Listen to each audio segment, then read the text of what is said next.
কেমন আছো বন্ধুরা? আমি গৌরব চ্যাটার্জি। আমি একজন সাইকোলজিস্ট। আজকে ভিজুয়ালাইজেশন সম্বন্ধে কিছু বলতে চাই। ভিজুয়ালাইজেশনটা কি? ওটা হলো ভিজুয়াল শব্দ থেকে এসছে। ওটা হলো একটা কল্পনা চিত্র তৈরি করা।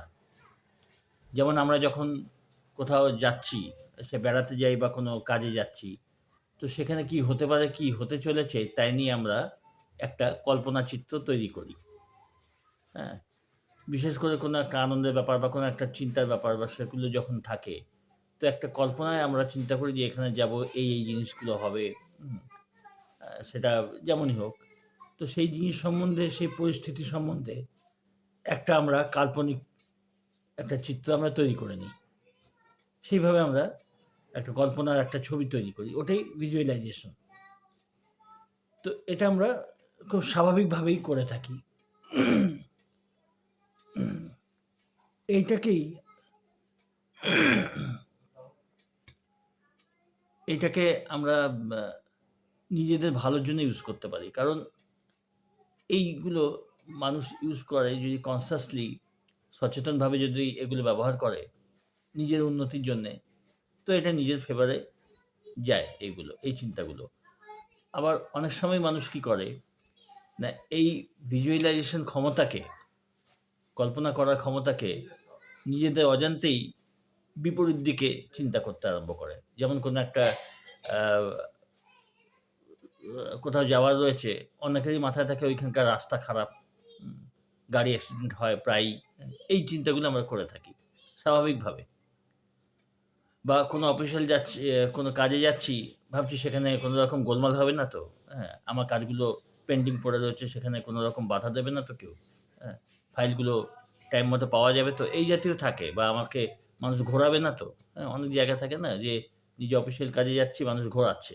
তো এই যে ভয়গুলো, একটা কল্পনার চিত্র, ওটা তো আমরা তৈরি করি। তো ওইগুলো আমাদের বিপরীতে যায় সাধারণত। আচ্ছা, ১ বার ২ বার কল্পনা করলেই যে সেটা আমার ফেভারে আসবে বা বিপরীতে যাবে তা নয়। প্রবলেমটা কখন হয়? যখন ওইটা নিয়ে আমরা বারবার ভাবি এবং ওর মধ্যে তার সাথে ফিলিংস এড করি। যখন আমাদের চিন্তা বা ইমাজিনেশন বা ভিজুয়ালাইজেশন এর মধ্যে যখন আমরা ফিলিংস দিই, হ্যাঁ? যখন ওটার মধ্যে আমরা ফিলিংস এড করি, তখন ওটা কার্যকরী হয়। তো যেমন এটা ফেভারে আনা যায় কিভাবে? না, নিজের ট্রান্সফরমেশন এর জন্য এটা ফেভারে আনা যায়। ট্রান্সফরমেশনটা কি? না, নিজের পরিবর্তন, নিজের ভেতরকার পরিবর্তনের জন্যে এগুলোকে ভিজুয়ালাইজেশন টেকনিককে ব্যবহার করা যায়। একটা কল্পনা চিত্র। হুম? আমি নিজের সম্বন্ধে একটা কল্পনা চিত্র তৈরি করছি এবং সেটা বারংবার, হ্যাঁ, যত পারা যায়, যত বেশি ওই চিন্তাকে, ওই কল্পনাকে নিজের আ ফেভারে, যে কোনো একটা পজিশনে নিজেকে দেখতে চাই। নিজেকে কল্পনা দিয়ে নিজের আত্মবিশ্বাস বাড়ানোর জন্য হলো বা যেকোনো নিজের উন্নতির জন্য হলো, একটা ছোট একটা ফিল্ম তৈরি করতে হয় মনের মধ্যে।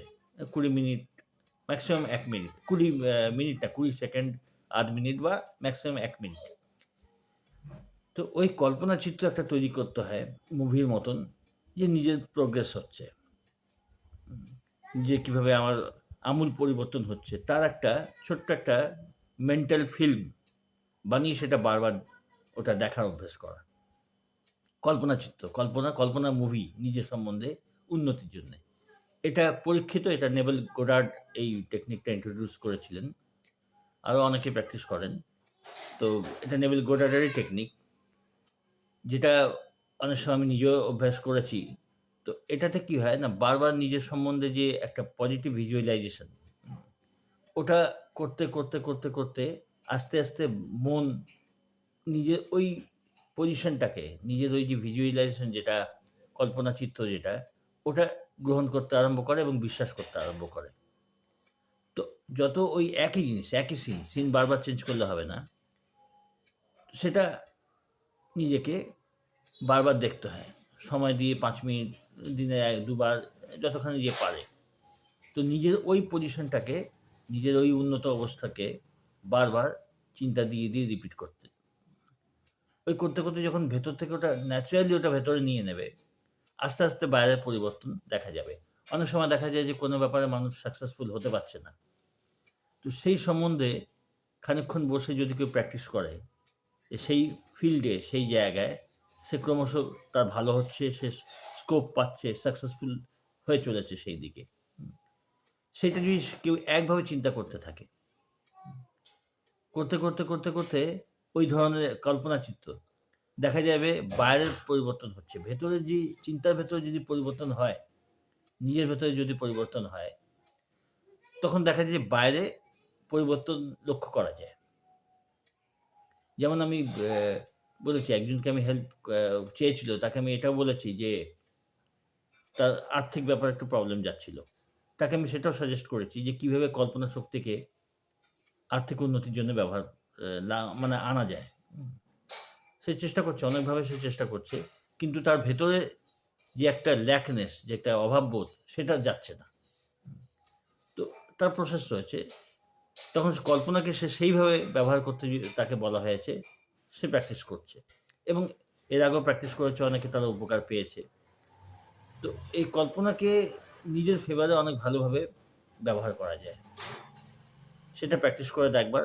১ম এ ছোটখাটো ব্যাপারের উপরে ছোটখাটো জিনিসের উপর প্র্যাকটিস করা। তারপর আস্তে, আস্তে যেমন কনফিডেন্স বাড়বে, সেই কল্পনা শক্তি কি? কল্পনাটাকে নিখুঁতভাবে করার চেষ্টা করা।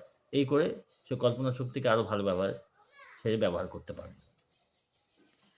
ঠিক আছে? এই নিয়ে পরে আরো কথা হবে, আরো ডিটেইলস এ কথা হবে। ভালো থেকো, সঙ্গে থেকো।